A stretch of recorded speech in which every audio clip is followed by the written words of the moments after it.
Naturally, I'm delighted to be here. Very enthusiastic. It's been a great day, celebrated today.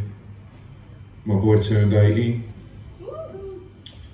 Wanted to give him a surprise, so I've handed him an eviction notice. My name is Stingo Murphy.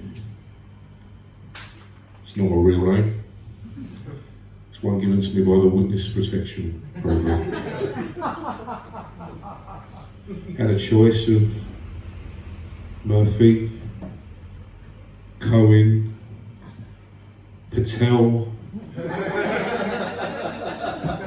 or something in Polish that I couldn't spell.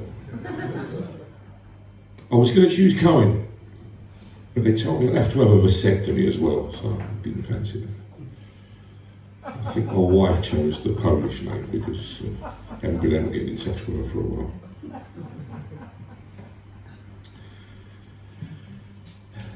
I was going to ask at this point, does anybody own a cat? But I didn't fancy a Russian invasion there, so I keep that on to myself.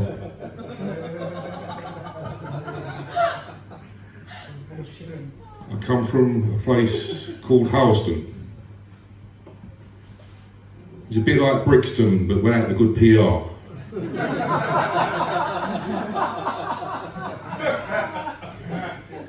It's got one similarity to Crouch End. It's got a clock tower. But we got a better clock tower than Crouch End. So.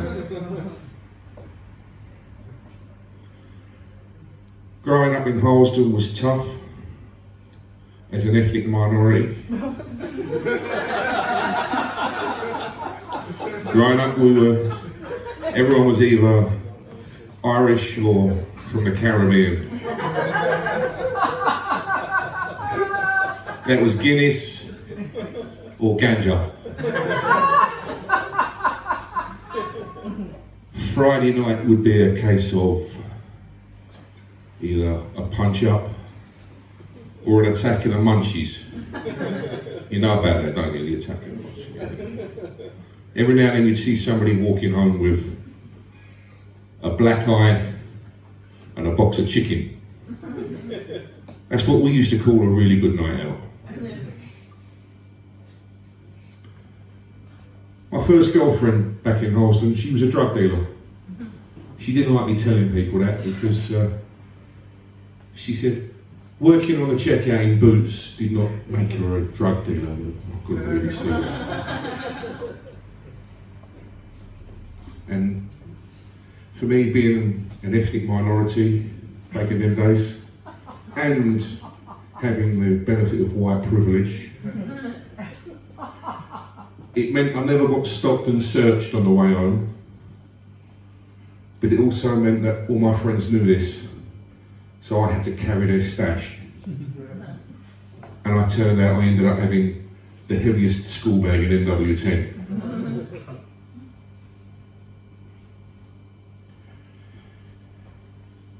It was a good time back then. Did you know that chameleons, they change colour, but it's not to camouflage themselves. They do it to communicate.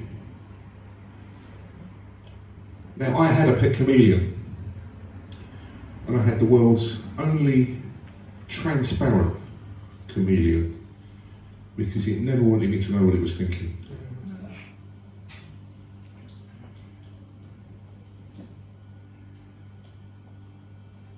My wife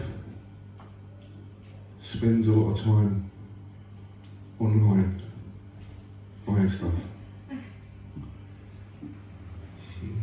So many parcels arrive at our house that I'm on first name terms with every delivery driver. We've moved house 3 times and we still have the same postman. I don't know if she's having an affair or it's the witness protection people keeping an eye on me. I come from a broken home. Nothing to do with my family life. I'm just shit at DIY.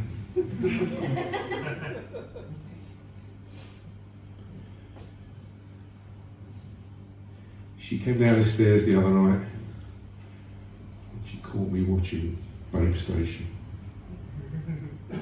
And she doesn't mind me knocking one out, but she said she's not paying that phone bill. I brought me around and said, you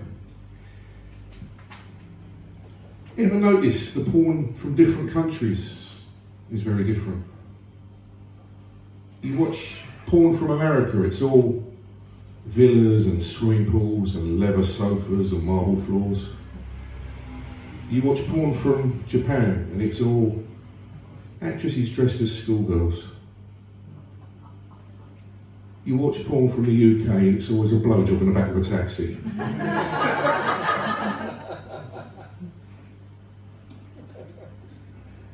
I was watching some porn the other night and there was a couple in the kitchen and the woman was trying to bake a cake while they had sex. And I did what you always do when you're watching porn and you get to a boring bit, and I was fast forwarding through it. And I realised that I was fast forwarding through the sex scenes so I could follow the recipe. It turned out to be one of the nicest cakes I've ever made.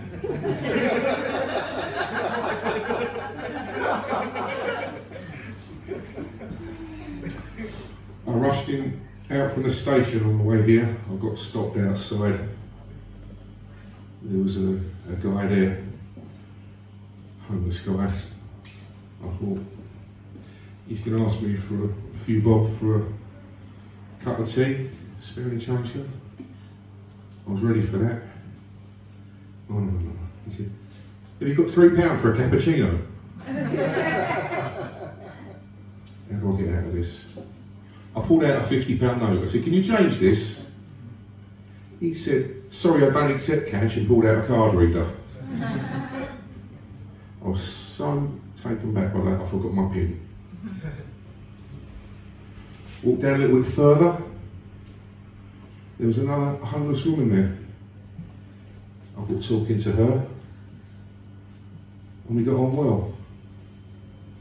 So well that she asked me to move out with her. We'll see. I was getting a bit late then, so I jumped into a cab and I got the world's most paranoid cab driver. He was telling me that Big Brother is out there all the time, he's watching. He's trained his Alexa to only understand commands in Russian. That way, if he has a conversation in English, you won't understand him.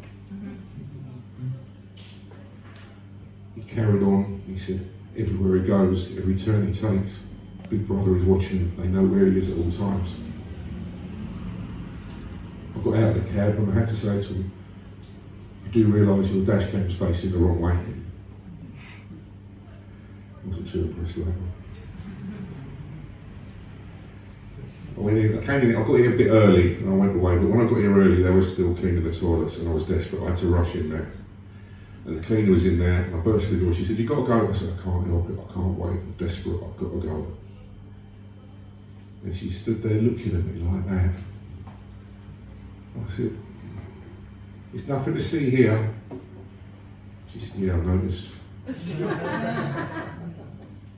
Anyway, we got talking and she asked me to go to somewhere and I said, we'd have to wear a mask. I said, how are you going to recognise me if I've got to wear a mask? She said, leave your fly and I'll recognise you anywhere.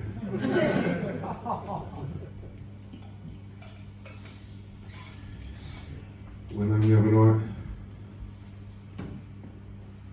My wife was smoking a joint. I thought, she's burnt Sunday dinner again. We've got a hotline in our house. Goes straight to the local fire station.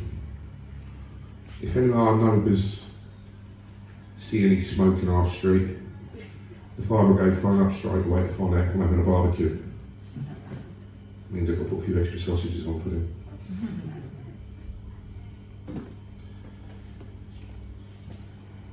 I've been listening to a lot of classical music lately.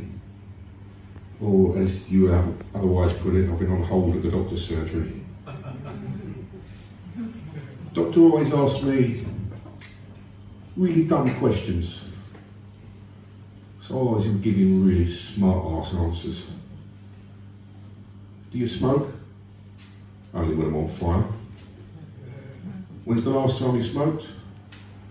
Last time I had a barbecue. Do you drink? Occasionally.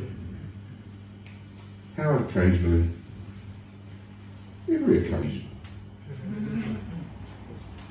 He said I need more exercise.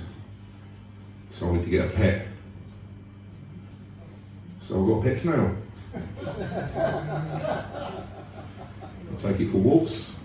It takes hours going around the block because he wants to stop at every tree. Last week there were a couple of slugs there and they all got into a fight. It took hours pulling them apart. Still, it's a lot easier to look after than a comedian hiding in a shirt, in a wardrobe full of shirts that your wife's bought online. I think you've had enough of this now. I'm just going to say one more thing before I go. Whether you're Jewish, Christian, or Muslim, there is but one God. It's just 3 different franchises. I've been Stingo Murphy, you in the audience.